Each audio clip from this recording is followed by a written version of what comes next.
My name's Maurice Pyle, and we're at my workshop, my country workshop within the grounds of Beamish Museum in County Durham. And this is where I sort of have as my workshop base, and this is where we run traditional woodcraft courses and store a lot of materials.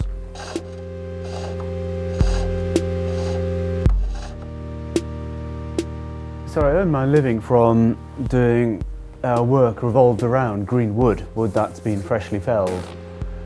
So that may be making products such as bowls or hurdles or shave horses we're surrounded by here. I make products really that are kind of required by the 21st century as well. So they're kind of modern products but with a bit of a traditional twist, I suppose. Everything that gets made here is utility. There absolutely has to have a function, but that doesn't mean that things that function well don't have to be a joy to the eye.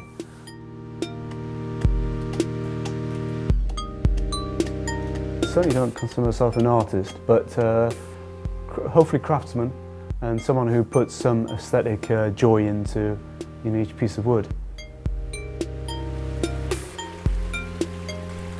I mean, the techniques are very traditional, but I certainly don't want to have anyone think that this is all about reenactment at all.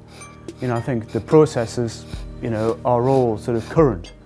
They satisfy, us as people who are living in the 21st century. So I think that's the key to sort of running a successful coppice woodcraft business these days, making products relevant to today's markets.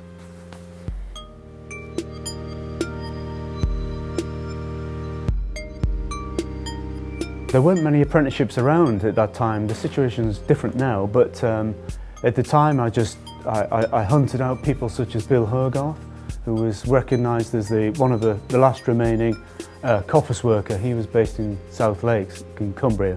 You can learn so much, from people, but the main bulk of your knowledge has to come from self-experience, I suppose, and just doing it. This is biomass willow, which is, I think this particular stool is actually 2 years old. So it needs to be harvested usually every year.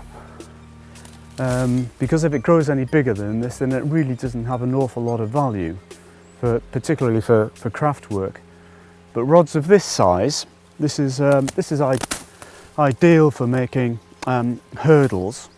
If you coppice a stool like this, whether it's willow, ash, oak, sycamore, that stool will last longer if you coppice it than if you just allow it to grow on as a maiden tree. And it's entirely sustainable. There certainly is a community of carpenters and woodsmiths, and it's evolving all of the time. There's an event, a forestry event. It's called the Forestry Machinery Exhibition, and it's a massive event for forestry. And there's always been a sort of a woodcraft section in that.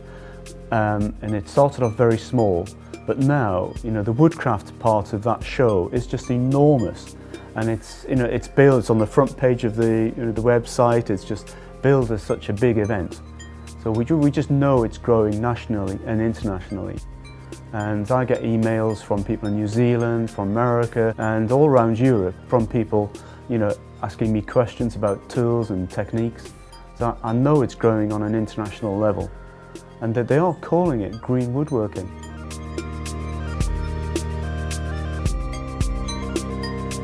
We've run these workshops for quite a long time. Everybody's absolutely different. They have their own agenda. They come on these courses for their own special reasons.